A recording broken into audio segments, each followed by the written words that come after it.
Okay, we again come back to this representation theorem. As far as we are concerned, the proof is over. So all of you remember what is the sigma algebra, what are the properties it has, but I want some extra properties. So let me first tell you whatever we have obtained so far from RRT.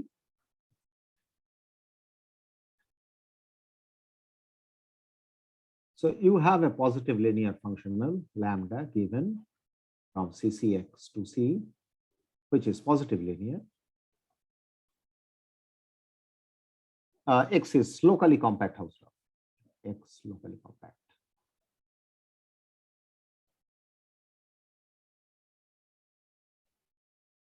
And Hausdorff. Then we have constructed a sigma algebra M.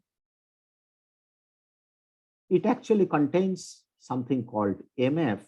It precisely contains the measured zero set sitting inside M. This is a sigma algebra. We also know that all the Borel sets B, that is denoted as the Borel sigma algebra, that sits inside M. And there exists a measure now. Mu, let's call it mu, such that lambda of F is given by integration over X, Fx d mu x. This measure mu is unique with respect to the following properties. So I mentioned two properties. There are actually three important properties. The first important thing is, so the dot point, take any E subset of X, then E is, well, not in X, let us take any E in the sigma algebra M, then this implies E is outer regular. That is the first construction. It comes straight from the construction. Second point, if measure of E is finite or E is open,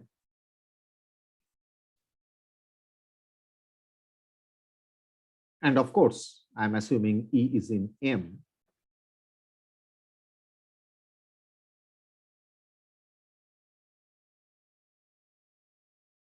then this implies that E is inner regular.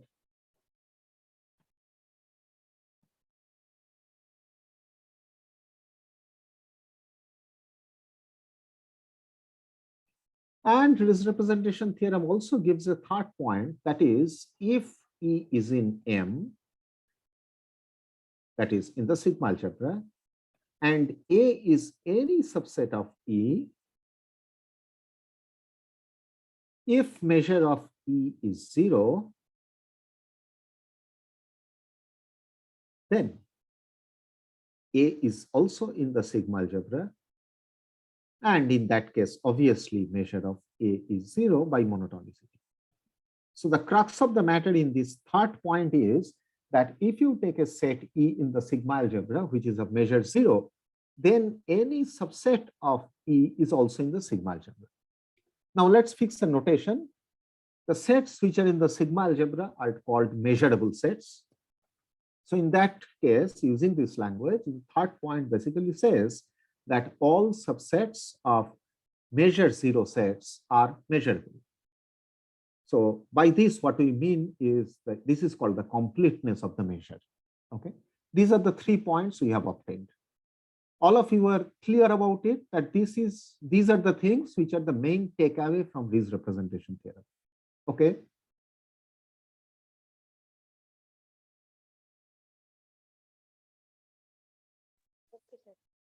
Now, what we want to focus on is, I want regularity for all Borel sets.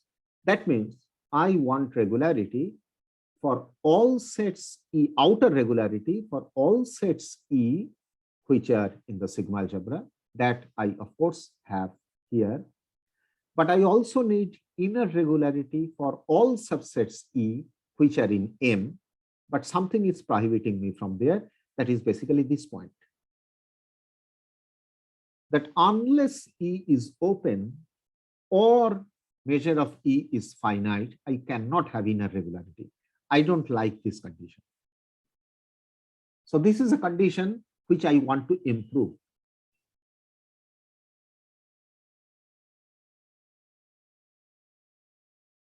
So some improvement is needed. So what improvement? I want inner regularity for all Borel sets at least. Okay. Now that cannot be done unless I assume some property on the topological space. And that is the main result I'm going to prove today. That is going to be my first result. So I need some more additional topological structure on the topological space. So definition, X is already locally compact Hausdorff.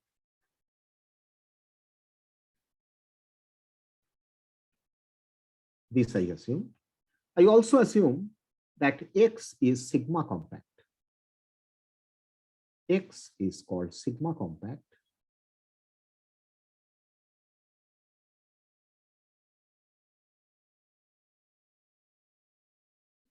If X simply can be written as countable union of compact sets.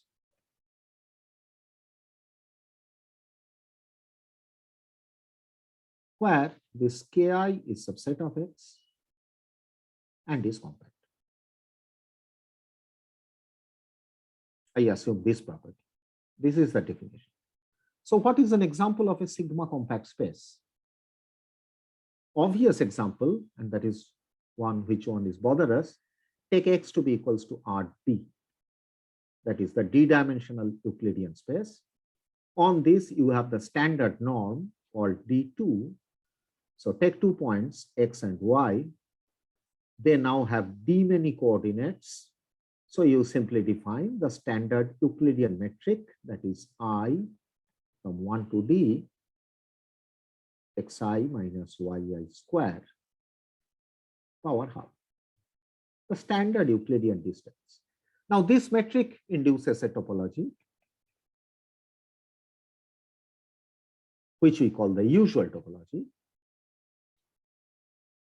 And we say that with respect to this topology, Rd is sigma compact. That is pretty obvious because I simply can look at these balls P0n, that is simply all y in Rd, such that d2 of 0y is strictly less than n. These are open balls with radius n and center at 0. And then I look at B0n closure.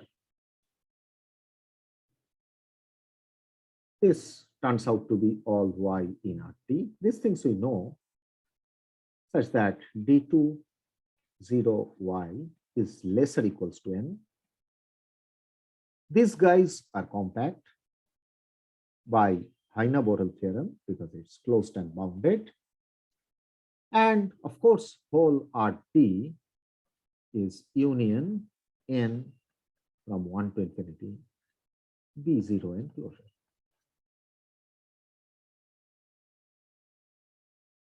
So this implies Rd is sigma compact.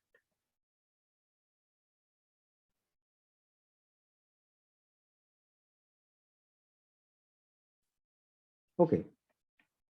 Now, what do you want to prove about sigma compact spaces? Mind you, I'm not just talking about sigma compact spaces. I'm assuming X is locally compact Hausdorff. Usually, sigma compact simply means this condition. X is locally compact Hausdorff is not really part of the definition. Okay. So if you like, you can ignore that. So if somebody asks you what is a sigma compact topological space, well, just a countable union of compact set. That's it. So locally compact Hausdorff is not really part of the definition, but I'm still assuming it because that is the case I will be dealing with. So we now have a theorem. So what's the theorem? X is locally compact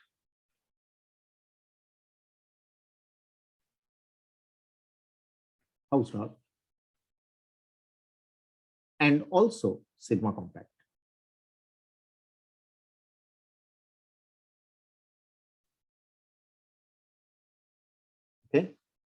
And now suppose you have a linear, positive linear functional given to you on CCX, and suppose M and mu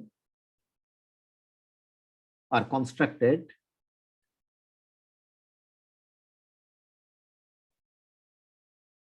as in the Riesz representation here. Then they have some additional properties. That is what I'm going to list down. So then, first property is, if E is in M and epsilon bigger than 0 given,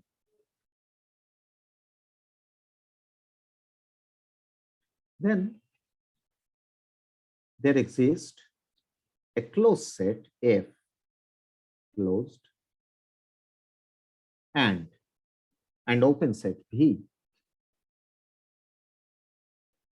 such that first of all, F sits inside E and this is contained in V, and measure of V minus F is less than epsilon. A similar looking property was proved in yesterday's class, but if you remember carefully, in that theorem, what was proved is, if E is in MF, then there exists a compact set K instead of F, which sits inside E, and E is contained in an open set V, and measure of V minus K is less than epsilon. But here we are proving something more general than that, and that is achieved by using sigma compactness. But what is the outcome of this? Why are we doing this? Well, the outcome appears in the second property, that is mu is a regular Borel measure.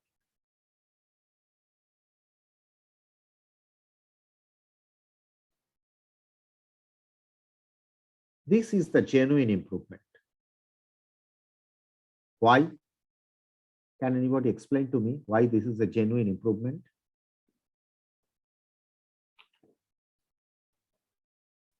Because every E belongs to M is inner measure. Is an inner regular, not inner measure. Okay. Every Borel set now is inner regular. Earlier, who were the inner regular sets? Finite measure sets and open sets. But now every Borel set becomes inner regular. This is what we need. Okay, the third property is, if E is in M, then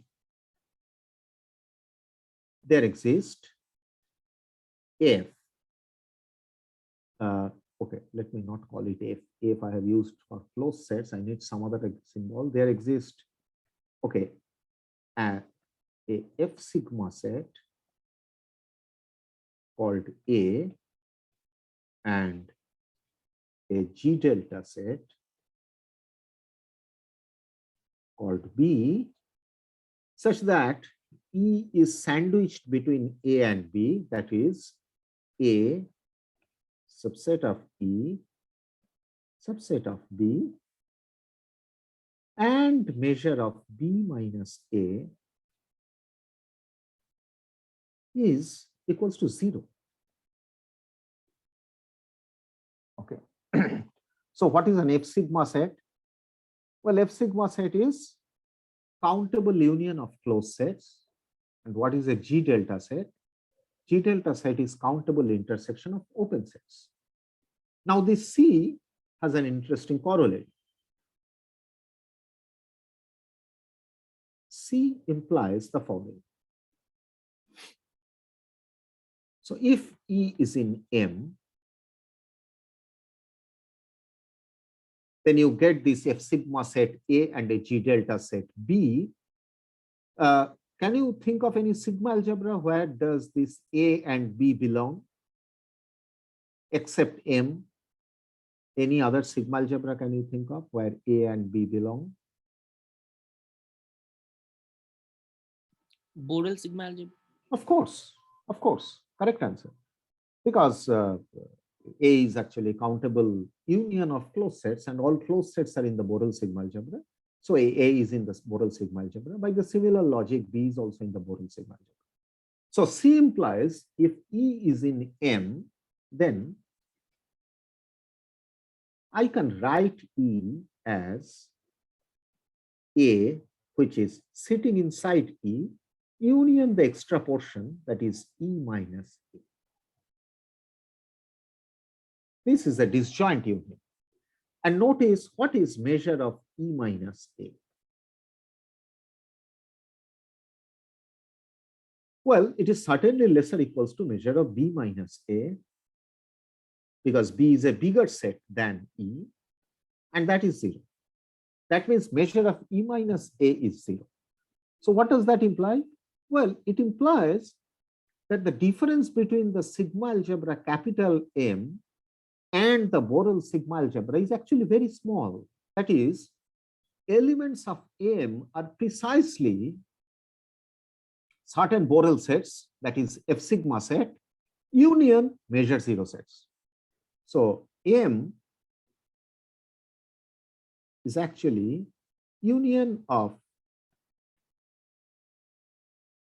F sigma sets and measure 0 sets.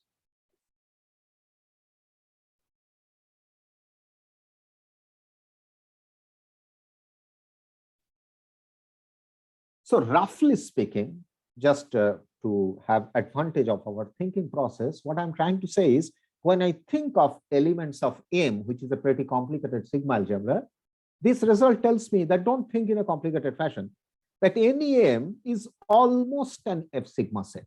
There is an extra portion, of course, but that extra portion has got measure 0. Am I clear?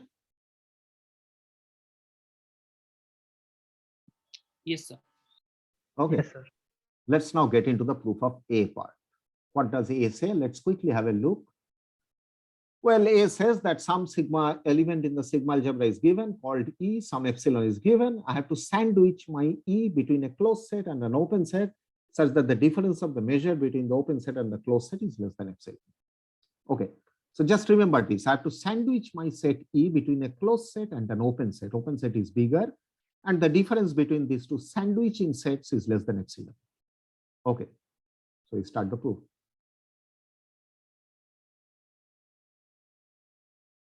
What is the extra property I have? Well, X is sigma compact. That has been assumed. So let X equals to union I from 1 to infinity Ki,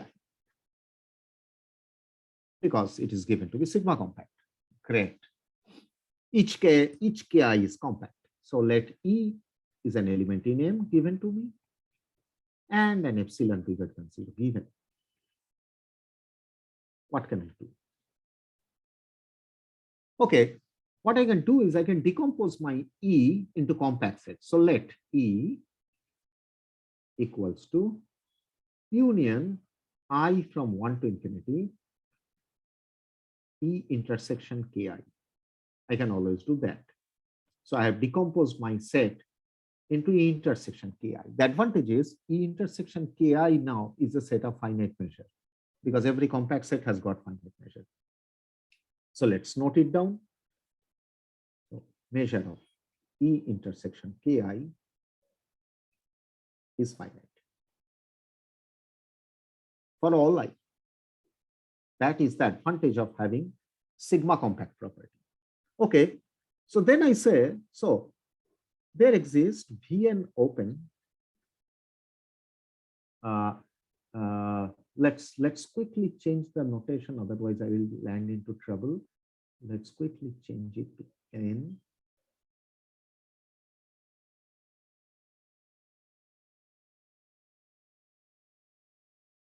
Okay. So I say then there exists Vn open such that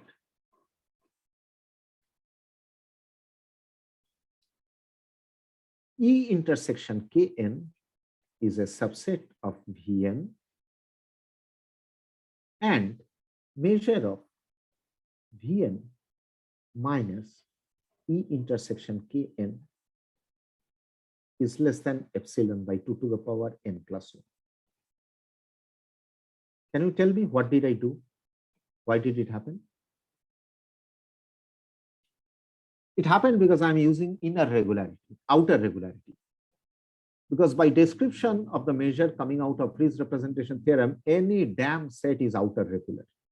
So E intersection Kn is also outer regular. That means its measure can be approximated from outside by some open sets. So I can think of measure of E intersection Kn as infimum of the measures of Vns. That means the difference between the measures of Vn and measures of E intersection Kn is less than epsilon. But the point is, can I write down measure of Vn minus measure of E intersection Kn? Can I actually write this?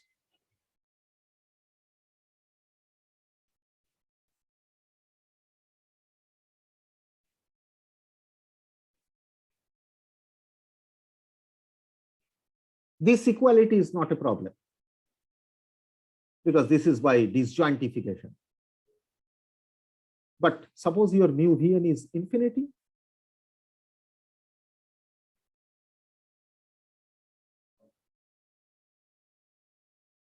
Can that happen? It can't happen because measure of E intersection Kn is finite and it is being approximated from outside by measure of Vn's. So all measures of Vn cannot be infinite. It has to be less than infinity, otherwise it cannot approximate. So this measure is finite. So I got this equality. Agreed so far? That each E intersection Kn, I could successfully put inside open sets Vn such that the measure of the difference of these two sets is less than epsilon by 2 to the power n plus 1 by outer regularity. Do you agree? Yes, sir. Now, I have to produce an open set V which contains E. Now, E has been broken into several pieces, E intersection Kn. Now, each E intersection Kn is sitting inside Vn. So, who should cover E? Which open set? Of course, it should be V equals to union n from 1 to infinity Vn. I look at these open sets. This open set certainly contains E inside, right?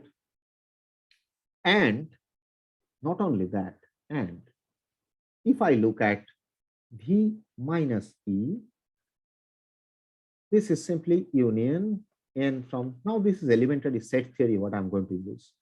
It's Vn minus union n from 1 to infinity, E intersection Kn.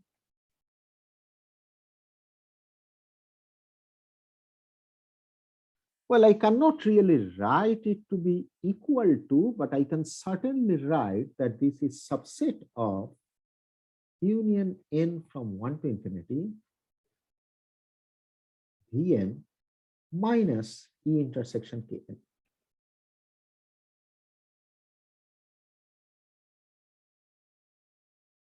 Okay, so what does this imply in terms of measures? So mu of V minus E by countable subadditivity is less or equals to summation n from 1 to infinity measure of Vn minus E intersection Kn.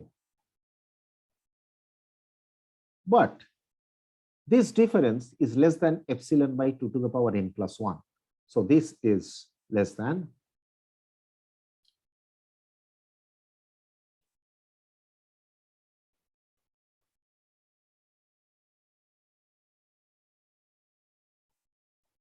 which is just epsilon by 2. Okay. So I got measure of V minus E. So I call this star. I'm going to use this. My job now is to struggle to find out an F, a closed set sitting inside E, such that the difference of the measures between V and F becomes less than epsilon. I have still not been able to find a closed set. I found an open set which is bigger than E. I say, apply this funda, whatever we have done this, So apply this star to E complement. So what I mean is, whatever I have done so far, starting from an E in the sigma algebra, do exactly the same thing for an E complement, which is also in the sigma algebra. Okay, to get a W open such that your E complement is sitting inside W, and the measure of the difference of the sets W minus E complement, because W is bigger, is less than epsilon by 2. And then you notice that since E complement sits inside W, actually implies that W complement sits inside E. W is an open set, so W complement is a closed set, and also a standard set theory equality that W minus E complement is same as W complement minus E. This is standard set theory. Just take X in W minus E complement. Let's quickly look at that. At least one side. X belongs to W minus E complement implies X belongs to W. X does not belong to E complement. This implies X belongs to W and X belongs to E, right? I have made a mistake here, no? That's why I was trying to check. This is same as E minus W complement. Okay, so let's try to prove this. So X is on the left-hand side, W minus E complement. That means X is in W, X is not in E complement. That means X is in W. Since X is not in E complement, it must be in E. So this implies X is in E, and X does not belong to W complement because it is in W. So this implies X belongs to E minus W complement.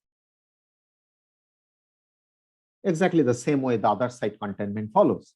But the point then is, what I have got is that measure of E minus W complement is same as measure of W complement minus E. But measure of W complement minus E is less than epsilon by 2. So this is less than epsilon by 2. Okay. So I got a closed set sitting inside E such that the difference of the measure is less than epsilon by 2. So now consider the situation. W complement, which is a closed set, sits inside E. E sits inside V. And I have two inequalities that measure of V minus E is less than epsilon by 2. Measure of E minus W complement, that is also less than epsilon by 2. So now you simply look at the big measure, that is, you now look at measure of V minus W complement. This guy now is nothing but measure of V minus E plus measure of E minus W complement.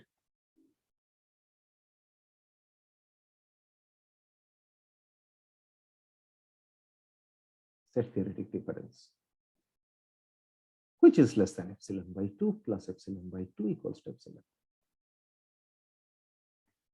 So I got the result which I wanted to prove. Just see the statement. Let me go to the statement. So here, your F is actually W complement. Okay, so this proves A. Now we want to prove that mu is a regular Borel measure. So what I have to do is I have to take any Borel set and try to approximate it from inside by compact sets. Okay. And notice that if that Borel set has got finite measure, I have actually nothing to prove because that is there already in the statement of this representation theorem. So that basically means I have to approximate a Borel set of infinite measure from inside by compact set. That is the real job, correct?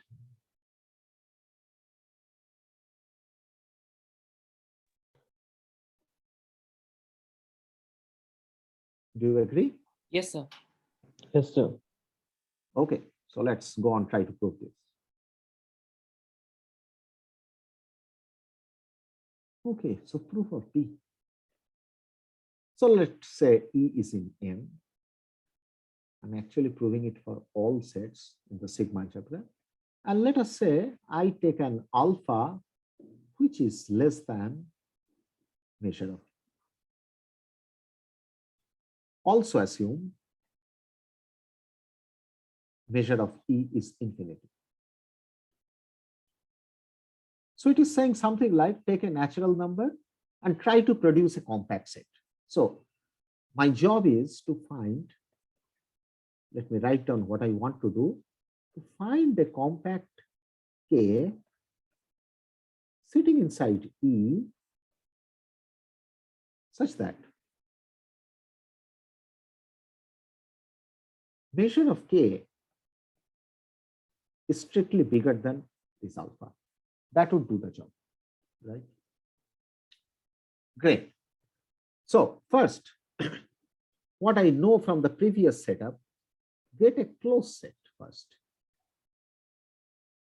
F sitting inside E such that the difference of the measures between E and F is less than epsilon. Epsilon is in my hand. I choose it to be 1.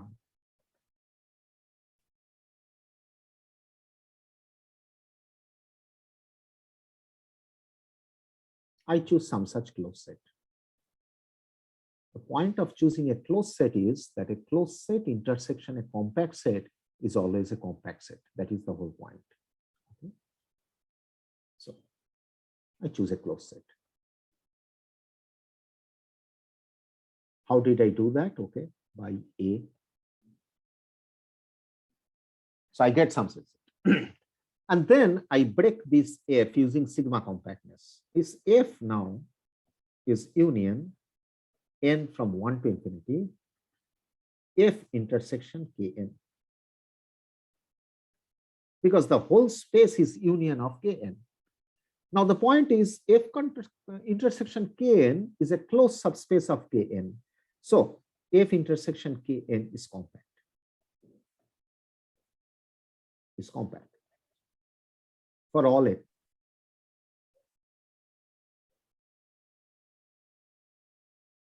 Okay. The rest is actually very simple. So write HM equals to union n from 1 to m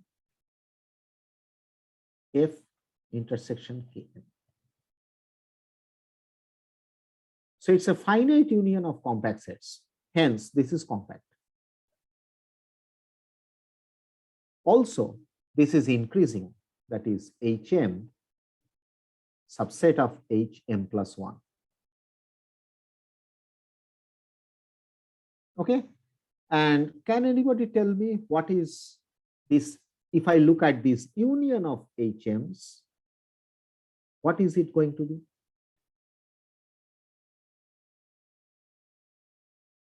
F. Exactly, the whole closed set. So what I have done is that whole closed set has been written as increasing union of compact sets. So this implies by a result of measures, which perhaps Professor Joydev Sharkar has covered, that measures of these HMs, these numbers, it's an increasing sequence of positive real numbers. It increases to measure of M. This is an abstract property of any measure. If you have an increasing sequence of sets converging to some set, then the measures also converge. Have you seen this result? Yes, sir. Okay. Now, what is my measure of E, which I have started with, that set with infinite measure? It is certainly measure of F. F is sitting inside E plus measure of E minus F. Now, I have assumed that measure of E is infinity. This is infinity. That is my assumption. But this quantity appearing here, this is actually less than 1. I say then this quantity must be equal to infinity. Agreed? Yes, sir. What does that imply now? That means this quantity appearing here is infinity. This is actually infinity. I have chosen a number alpha, and mu of Hm converges to mu of F. It increases. That means there exists capital N such that measure of H capital N must be bigger than alpha because it converges to infinity. Okay. Now, what does that imply? What do I know about Hn? Hn is made up of F intersection Kns. Each F intersection Kn is sitting inside F. That means Hm also sitting inside F, but F is sitting inside E. So Hn sits inside E.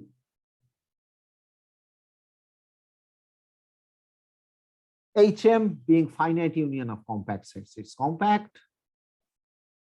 It is sitting inside E. I have just proved. Measure of Hn is strictly bigger than alpha. That means these Hns are approximating the measure of E. That means E is inner regular.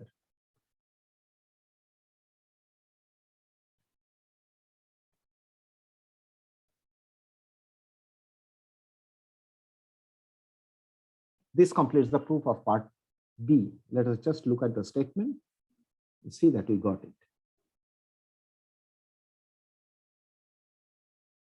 That mu is a regular Borel measure. Outer regularity is fine. Inner regularity is fine for finite measure sets. So I have just proved it for arbitrary measure sets that you can find compact sets whose measures approximate the measure of the set E. So B gets proved. Up to this point, is it clear? Yes, sir. Okay.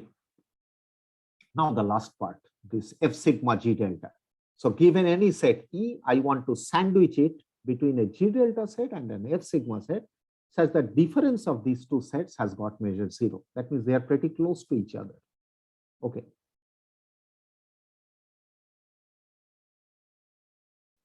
So proof of C.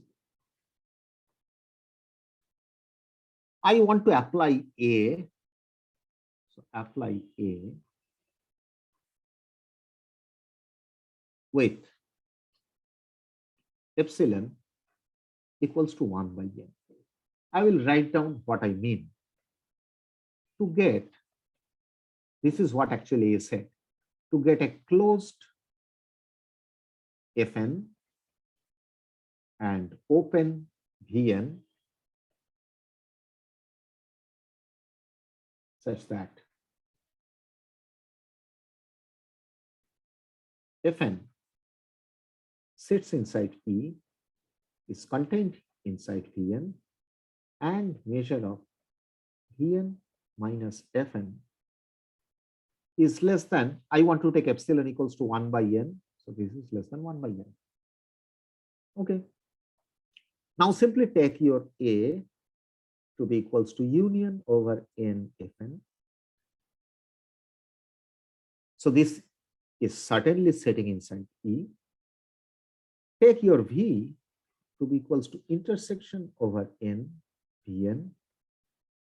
This certainly includes E because E is sitting inside each Vn.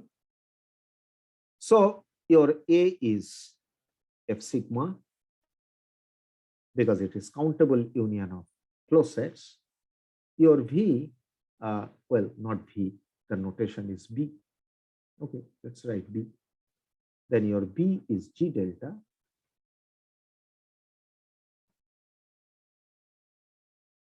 A subset of E, subset of V, the sandwich property is there. And then I want to look at measure of B minus A. I'm supposed to prove that it is equals to 0. But that's obvious because measure of B minus A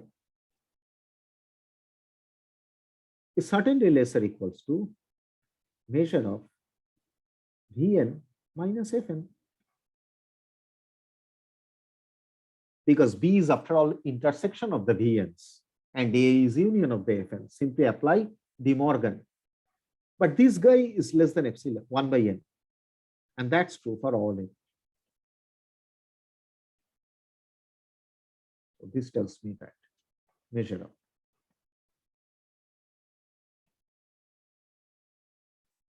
Proved. So this proves part C. So once again, look back at the statement before proceeding to the next result. That the result tells me that once you assume sigma compactness with locally compact Hausdorff, then your measure has the regularity property for all poral sets. Okay. In fact, it's actually true for all sets in M. That is for all measurable sets. You can approximate from inside by compact sets, from outside by open sets. There is no problem. That's number one. Number two, the sigma algebra is actually pretty close to the Borel sigma algebra in the following sense, which is given in the notes as a corollary of C, that this. The corollary says that your sigma algebra M is actually union of F sigma sets, that is countable union of closed sets, and measure zero sets. So you get a pretty easy description of the sigma algebra, which you got. Okay. Now the next result, and that's a very interesting result. Up to this point, are you okay? I'm trying to go fast today. I understand, but are you okay? Okay, sir. Yes, sir. Next theorem. This is a very interesting statement. Look at the statement. Theorem. X locally compact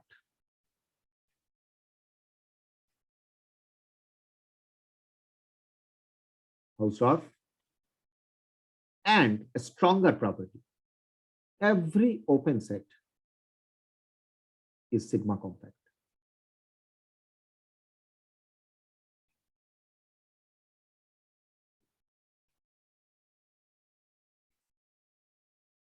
I leave a little exercise here. Do it yourself.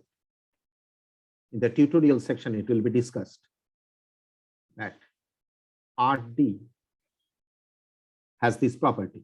So what I mean is every open set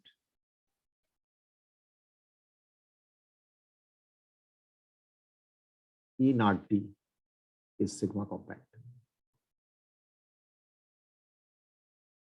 This turns out to be a very interesting and important property, the sigma compactness. Okay. This is true. All you have to prove it is why is it true? Anyway, so let's get into the theorem. So assumption on the space X, locally compact, Hausdorff, not only the space is sigma compact, every open set is sigma compact. X, of course, is sigma compact if every open set is sigma compact because X itself is open. Now, if this is given, what happens? Well, the following happens. Let lambda be a Borel measure, be any positive Borel measure.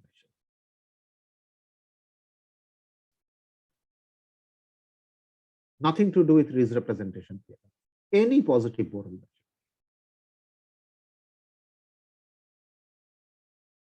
Okay, on X, which has one property such that lambda of K is finite for all K compact.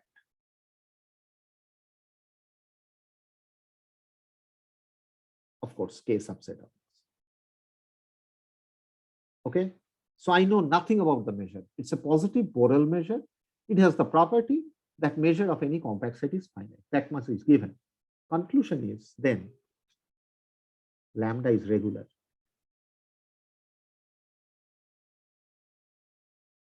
Amazing. From where does this property come? Well, let's get into the proof quickly. Proof is application of this representation here.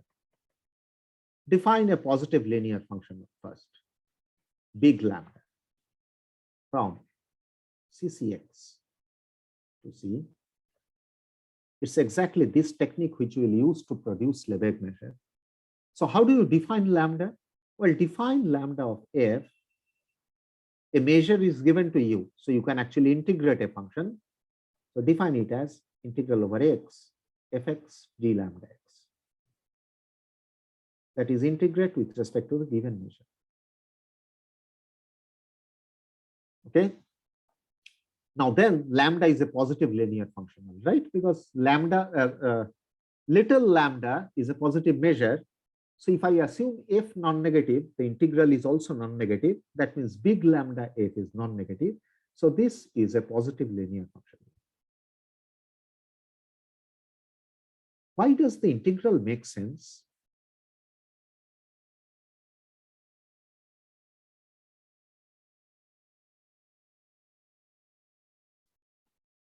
Yes, anybody?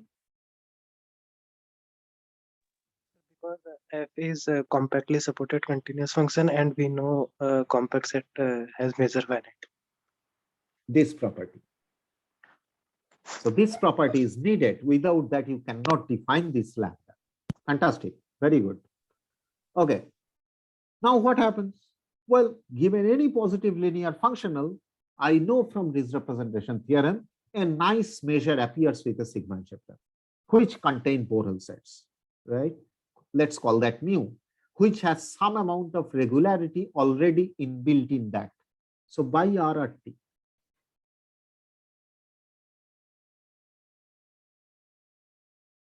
there exists a measure mu such that this big lambda f also has the expression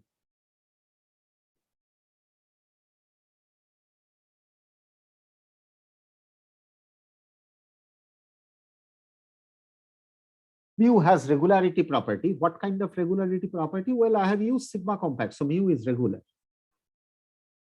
Where mu is a regular measure.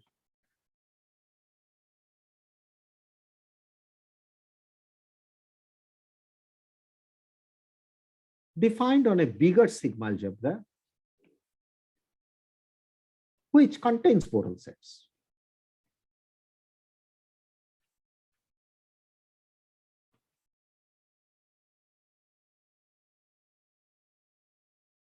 Okay, my claim, which looks obvious, so I have a question here after I write the claim. Claim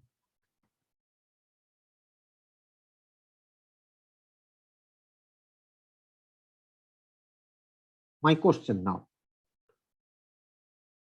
Can I say that by uniqueness of Riesz representation theorem, mu equals to lambda?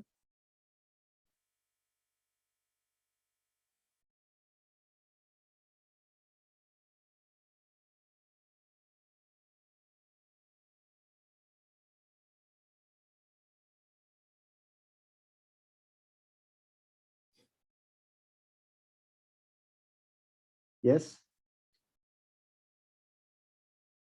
That was the first thing which Professor Srivastava has done after stating this representation theorem. The uniqueness. What was the uniqueness in this representation? Quick man, I have only 6 minutes left.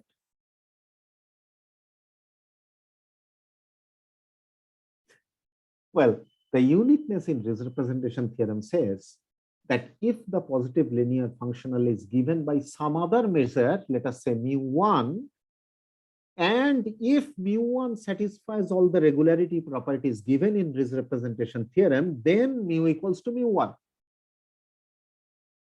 That is what uniqueness says. And that cannot be applied here because regularity of lambda is not given. and hence it requires a separate proof. Are you convinced? Yes, sir. Okay. So this requires a proof now. There is actually one fundamental step. So fundamental step.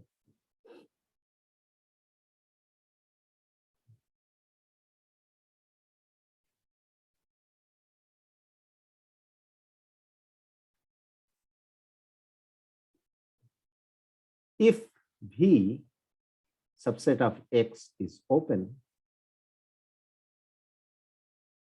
then lambda V equals to mu. That's the first thing I want to prove. This will take time. Okay. So how do we proceed?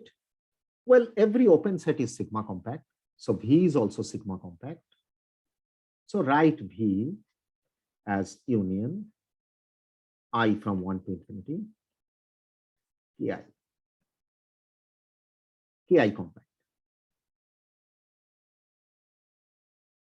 This is the reason why I need every open set to sigma compact. Now I say choose Fi by Eurytion lemma such that Ki on which Fi is 1, Fi lies between 0 and 1, support of Fi subset of Vi, and do it for every I. Okay. Let us define Gn to be equals to maximum of F1, F2, up to Fn. Because for every I you are getting Fi's, look at their maximum. Call these Gns. Now all these Gns are actually compactly supported continuous. Not only that, this Gn also lies between 0 and 1, right? Because all F1, F2 values are lies between 0 and 1. So the maximum also will satisfy the same thing. So Gn's is an increasing sequence. So observe this. So 0 lesser equals to Gn, lesser equals to 1. For each X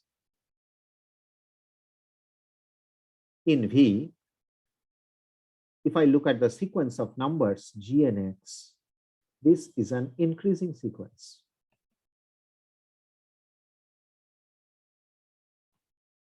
Correct? Clear so far?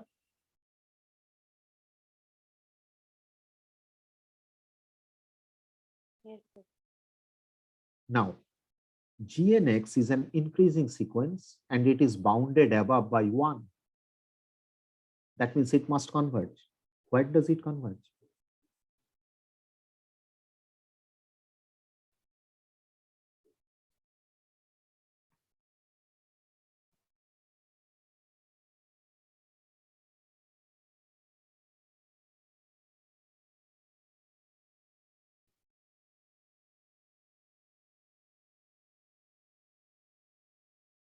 You know the meaning of this notation, chi v?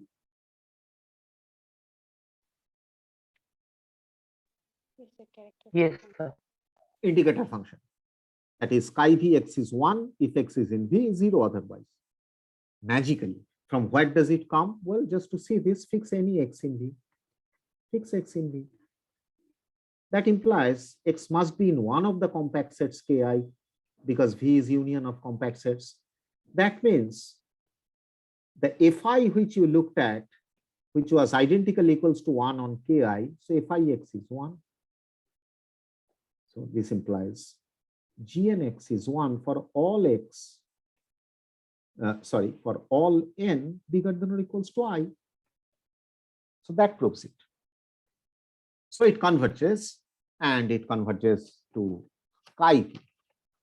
So Gn's forms an increasing sequence of non-negative measurable functions which converges to chi v. So in our language, what we write is Gn increases to chi v pointwise.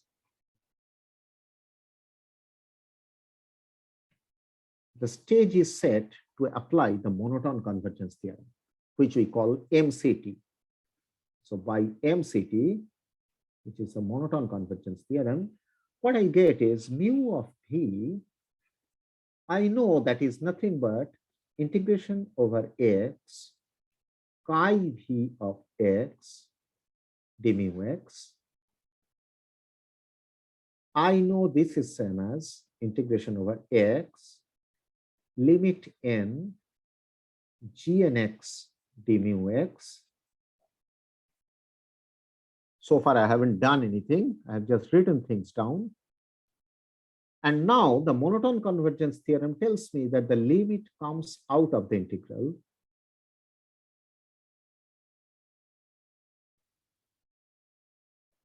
D mu x. But the moment I do this, I can write it as limit n big lambda gn, because that is how it was defined, right? But this is then limit n integration over x gnx d lambda x, because this is how big lambda was defined.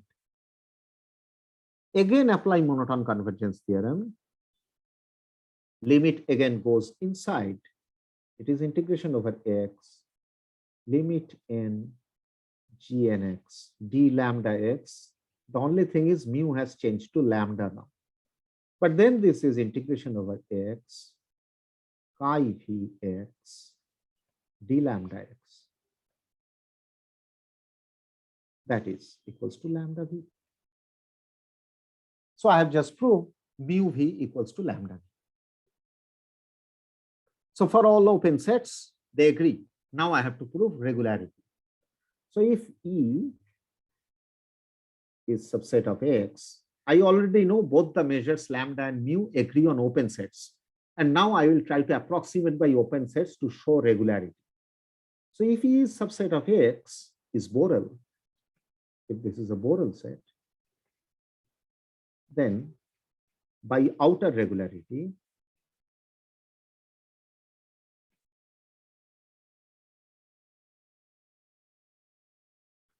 I know that mu of E is nothing but infimum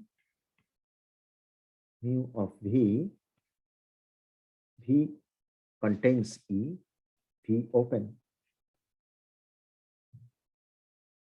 But then this collection is same as infimum over lambda V, because on open sets they agree. V contains E, V open. So this actually tells me that mu E is the greatest lower bound. But lambda of E is a lower bound of all these lambda V's. So this implies that lambda E is lesser equals to mu. I now have to show that lambda E is also bigger than or equals to mu E. Okay. Okay. Now mu comes from the Ries representation theorem and the space is sigma compact. So given any epsilon bigger than 0, there exist closed open sandwiching sets, F closed, V open, such that measure of V minus F is less than epsilon. But V minus F is an open set. V is an open set, F is a closed set. So V minus F is an open set. And on open sets, both the measures agree. So that means lambda of V minus F is also less than epsilon. Okay, so that means lambda of V minus F, V minus E, which is certainly less or equals to lambda of V minus F, which is a much bigger set because F is smaller than E, that is less than epsilon. So this would then imply that lambda of V, that is lambda of E plus lambda of V minus E, this is less than epsilon plus lambda. So what does this imply?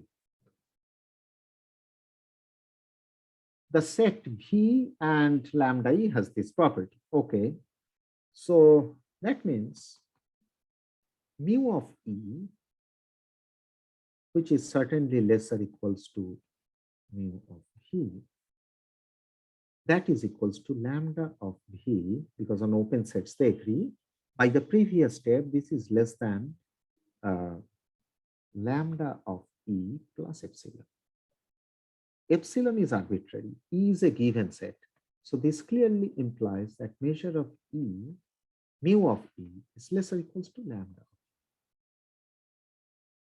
On the other hand, I have this statement. Lambda of E is less or equals to mu of E. Here I have mu of E is less or equals to lambda of E. So this implies mu E equals to lambda. But E is an arbitrary set in the sigma algebra, in the Borel sigma algebra. So lambda and mu agree everywhere, starting from the open sets. But mu already has regularity of all sorts because of sigma compactness assumption. That means so has lambda. So lambda is a regular measure. That's it. That is all I wanted to prove today. So this completes the proof.